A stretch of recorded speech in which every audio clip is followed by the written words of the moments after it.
మన దృష్టికి ఒక పెద్ద బరువైన వస్తువు అంటే ఒక బ్లాక్ హోల్ లేదా గెలాక్సీ మన దృష్టికి మధ్యలో ఉంటే దానివల్ల వెనుక ఉన్న వస్తువు యొక్క వెలుతురు బెండ్ అవుతుంది. దాంతో ఆ వెనుక ఉన్న వస్తువు మనకి చిన్నగా కాకుండా కొంచెం పెద్దగా స్పష్టంగా కనిపిస్తుంది.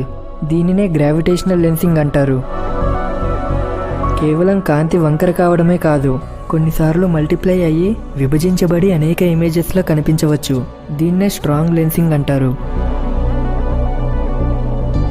ఐన్స్టీన్ క్రాస్ దీనికి మంచి ఉదాహరణ. ఇది ఒక క్వాసర్. క్వాసర్స్ అనేవి ప్రకాశవంతమైన మూలాలు. ఈ ఐన్స్టీన్ క్రాస్ అనే క్వాసర్ దాదాపు 11 బిలియన్ సంవత్సరాల దూరంలో ఉంది. దీనికంటే దాదాపు 10 రెట్లు మనకి దగ్గరగా ఉన్న గెలాక్సీ వెనుక ఈ క్వాసర్ ఉంది. ఆ గెలాక్సీ గురుత్వాకర్షణ వల్ల క్వాసర్ నుంచి వచ్చే వెలుతురు వంకరగా తిరిగి మనకు 4 సార్లు విడివిడిగా కనిపిస్తుంది. కొన్నిసార్లు ఇలా 4 దృశ్యాలు ఒకేసారి కనిపిస్తాయి. ఇంకొన్ని సందర్భాల్లో ఆ దృశ్యాలు ఆలస్యంగా కూడా కనిపించవచ్చు. ఒక సూపర్నోవా సందర్భంలో శాస్త్రవేత్తలు దీన్ని చూశారు.